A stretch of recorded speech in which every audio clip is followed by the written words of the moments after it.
आतंकवादी धमकी भी दे रहे हैं कि हम ये करेंगे वो करेंगे, लेकिन हमारी यहाँ इतनी फौज है, हम लोग भी उस एरिया में जो कुंभ क्षेत्र है हम भी नज़र रखे हुए हैं कि कौन आदमी कैसी प्रकार से आ रहा है, क्या कर रहा है। तो हमारी फर्ज है, सुरक्षा सबकी है ना, जनता हमारी है, हमारे बच्चे हैं, तो उनकी किसी के साथ ऐसा घटना ना हो। अभी मेरी मौजूदगी महाकुंभ में है और यहाँ पे बहुत अलग अलग भारत के अलग अलग हिस्सों से जो है साधु संत महात्मा लोग आए हुए हैं, तो इनसे थोड़ा सा मिलते हैं और जानकारी मेरे पास भी नहीं है, तो आप लोग देख रहे हैं तो आप लोग को भी जानकारी देने का प्रयास करेंगे। जो कुंभ क्या है, अर्ध कुंभ क्या है, महाकुंभ क्या है? अर्ध कुंभ महाकुंभ में ज्यादा अंतर नहीं होता है। अर्ध कुंभ 6 साल में हम उस पर्व को मनाते हैं और महाकुंभ 12 साल में मनाते हैं, तो इसमें कोई अंतर नहीं होता है। जितना साधु संत अर्ध कुंभ में आते हैं उतना महाकुंभ में भी आते हैं। जो व्यवस्था अर्ध कुंभ में होता है वो महाकुंभ में भी होता है।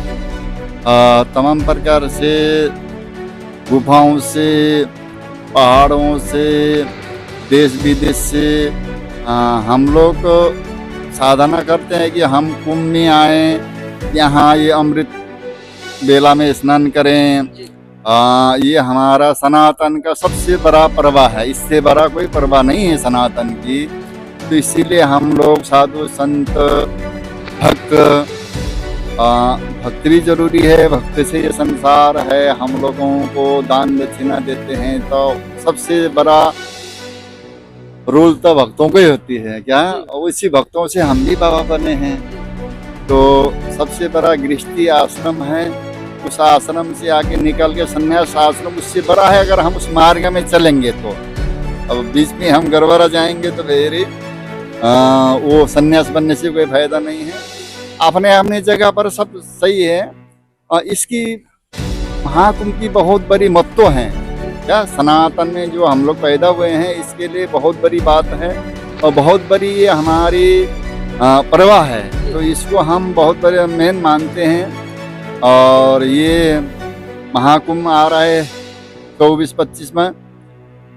इसमें तमाम ये हमारे उत्तर प्रदेश के हमारे जो मुख्यमंत्री उसको एकदम अलग से भव्य रूप देना चाह रहे हैं। तो यहाँ व्यवस्था बड़ी बढ़िया और कुंभ से यहाँ अच्छा हो रहा है।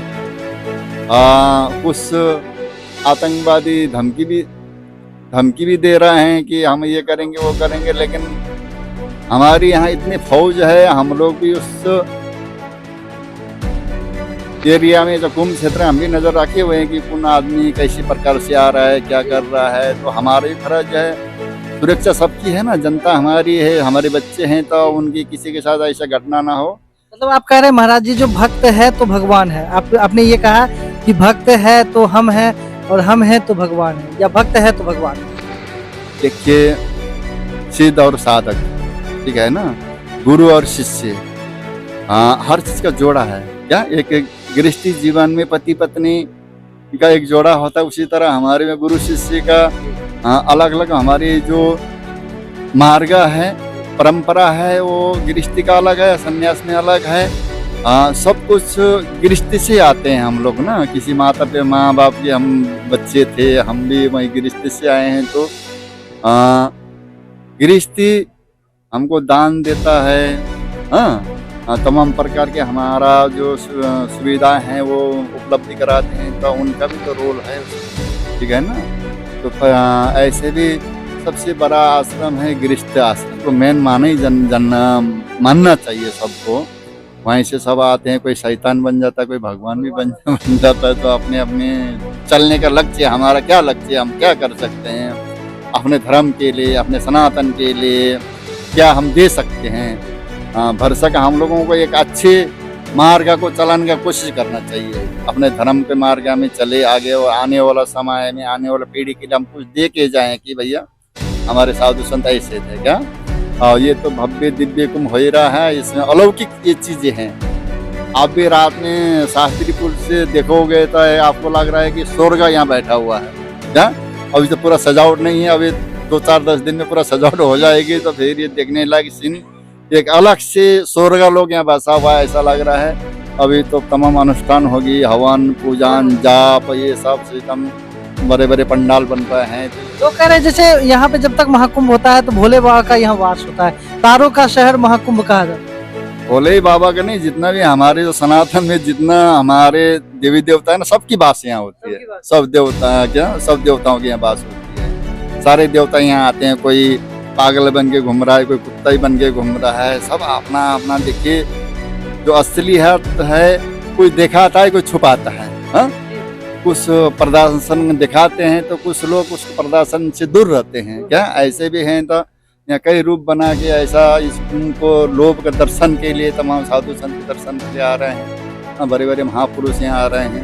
हाँ, बड़े बड़े त्यागी पुरुष लोग आ रहे हैं। हाँ, तमाम प्रकार के साधना और करने वाला संत यहाँ आ रहे हैं। तो इसीलिए इसको भव्य तेरी जो हमारी जो स्नान, शाही स्नान है जो अमृत बेला में होता है, वो तमाम ग्रहों के जुड़ने से वो अमृत बेला उसको हमारे ज्योतिषी से निकालते हैं, तो उस बेला में हम स्नान करते हैं, तो उसको बोलते हैं अमृत स्नान। क्या, अमृत स्नान। तो इसकी बहुत बड़ी महत्व है। अमृत स्नान के महत्व तो अमृत, अब जिसका नाम है अमृत, उसकी महत्व तो बहुत महत्व है ना। अब आपको बता दिया ना कि महत्व। अमृत स्नान मतलब उसी चीज के लिए हम लोग साधना कर रहे हैं, 12 साल से इंतजार कर रहे हैं कि वो दिन आएगा तो हम डुबकी लगाएंगे गंगा माँ में।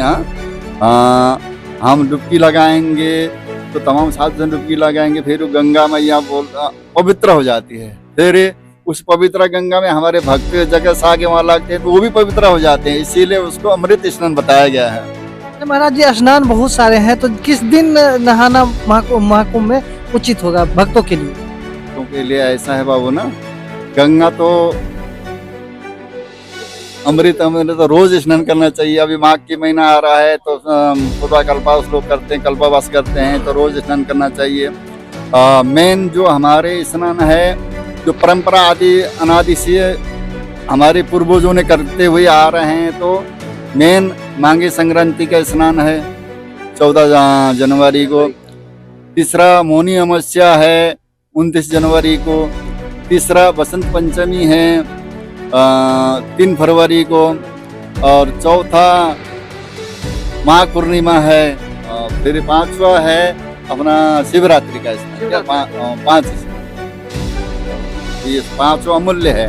क्या 5वां स्नान? महाराज जी का कहना है कि 5वां स्नान जो है अमूल्य है, तो आप लोग घर में बैठे ना रहे, तो आइए अपने अपने घरों से निकलिए, महाकुंभ आइए और गंगा जी में स्नान करके आपने जो भी पाप किया है जाने अनजाने, तो उसको धोने का कार्य करिए। हर हर महादेव।